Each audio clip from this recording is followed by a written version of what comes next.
स्वाभिमान के सूर्य आपका, दिग दिगंत फैले उजियारा। यादों की मीठी खुशबू से महक रहा मालव सारा। मालव सारा, मालव सारा, मालव सारा। स्वाभिमान के सूर्य आपका, दिग दिगंत फैले उजियारा। यादों की मीठी खुशबू से महक रहा मालव सारा। मालव सारा, मालव सारा, मालव सारा। क्षिप्रा नदी के सुरम्य तट पर बसी भारत की प्राचीन नगरी उज्जैनी को सम्राट विक्रमादित्य की नगरी भी कहा जाता है।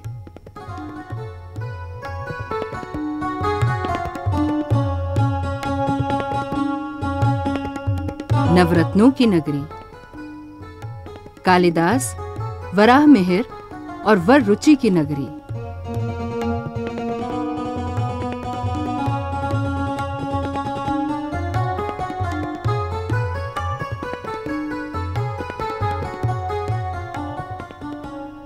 महर्षि सांदीपनी की नगरी, हजारों वर्ष पूर्व जहां कृष्ण और बलराम भी पढ़ने आए थे। उन्हीं महर्षि सांदीपनी के वंश में ज्योतिष और खगोल के महान पंडित महामहोपाध्याय नारायण जी व्यास का नाम ज्योतिष और खगोल की दुनिया में अमर है।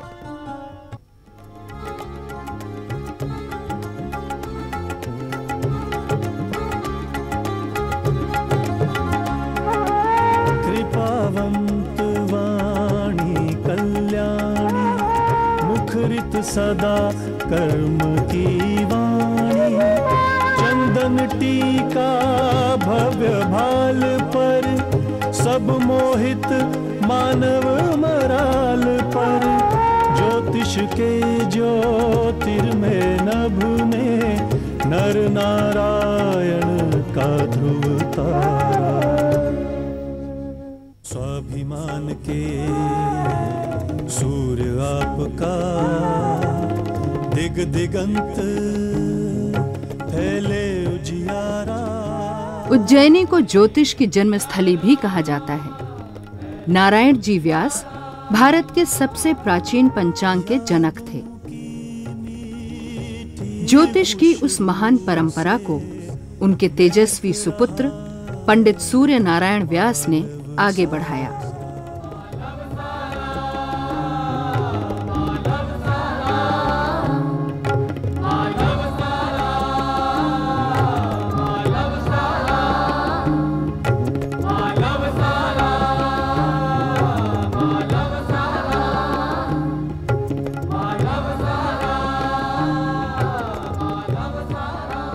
भारती भवन के आरंभिक, अपने समय के ज्योतिष जगत के सर्वोच्च न्यायालय और ज्योतिष सूर्य कहलाते थे पंडित सूर्य नारायण व्यास।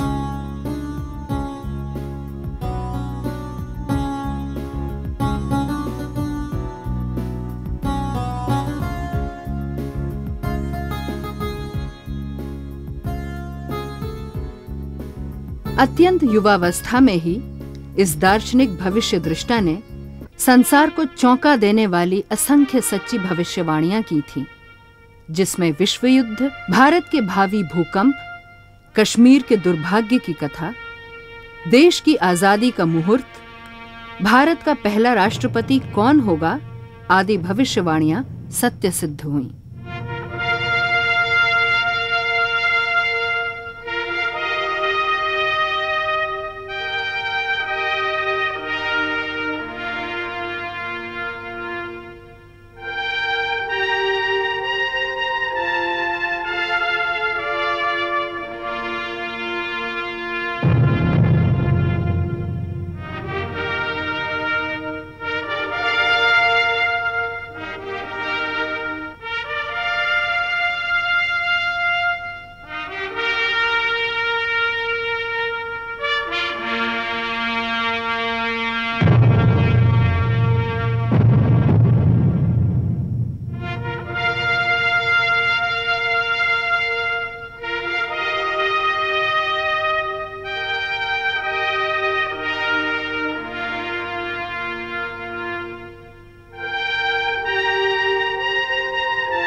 इसके अलावा 1938 में ही यह कह देना कि पंडित जवाहरलाल नेहरू भारत के भावी प्रधानमंत्री होंगे, दुनिया को चौंका देने के लिए पर्याप्त साक्ष्य थे।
अपने युग के प्रायः सभी प्रमुख नेता पंडित व्यास जी के निकट संपर्क में थे।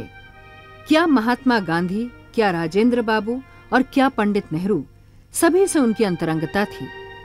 अपनी असंख्य सत्य भविष्यवाणियों से उन्होंने भारतीय ज्योतिष विज्ञान को उसकी खोई प्रतिष्ठा लौटाई। उनकी भविष्यवाणियां लोगों को डराने या धमकाने के लिए नहीं होती थीं।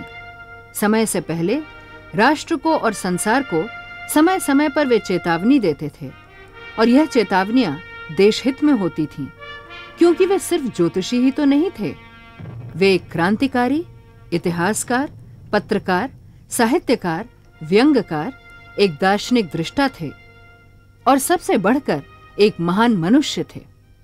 उनके बहुत से दस्तावेज उपलब्ध हैं, लेकिन एक दस्तावेज ऐसा था कि जिसमें उन्होंने पंडित जवाहरलाल नेहरू को इस बात के लिए सावधान किया था कि चीन का आक्रमण हो रहा है, और ये भी बताया था कि वो आक्रमण होगा, परंतु देश की स्वाधीनता को या देश को ऐसा कोई खतरा नहीं होगा, और ये भी बताया था कि किस तारीख को चीन की सेनाएं वापस चली जाएं, और पंडित जी को कैसा आघात लगेगा, पंडित जी के स्वास्थ्य पर उसका क्या प्रभाव पड़ेगा, ये उन्होंने सावधान कर दिया।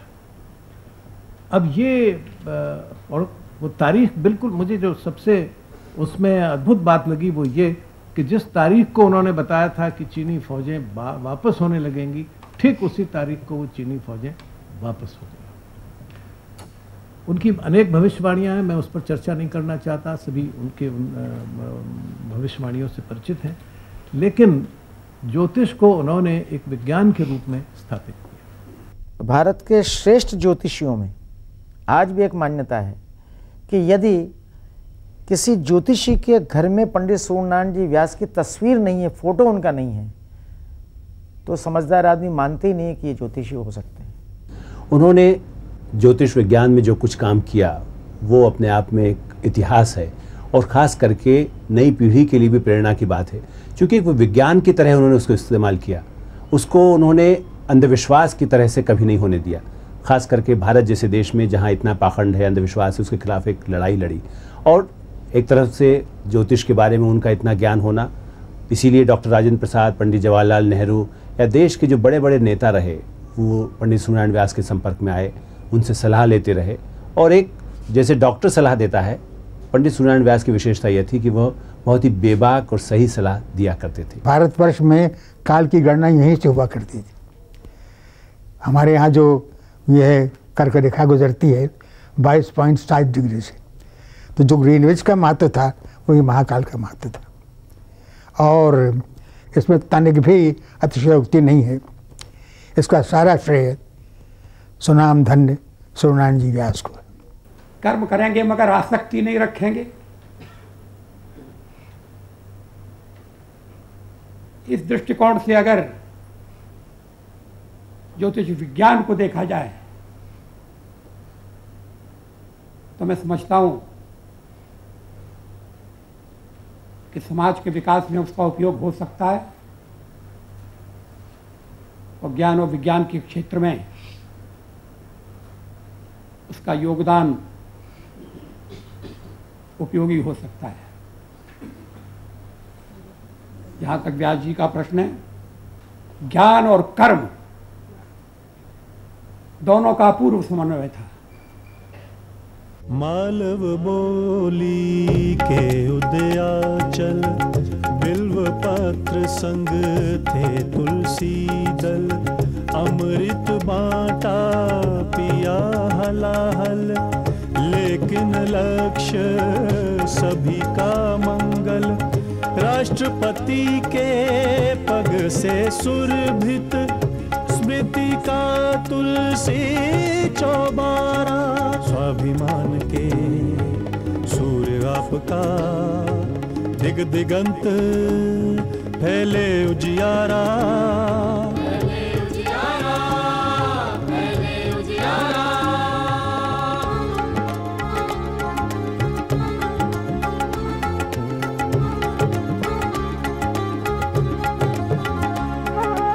कृपावंत वाणी कल्याणी, मुखरित सदा कर्म की वाणी। मालवी और मालवा व्यास जी की कमजोरी भी थी और उनकी प्रिय भी। जीवन भर वे मालवा और मालवी के लिए लड़ते रहे। पंडित जी केवल एक साहित्यकार ही नहीं थे, बल्कि एक कर्मठ साहित्यिक कार्यकर्ता भी थे, जिसे एक्टिविस्ट कहा जाता है।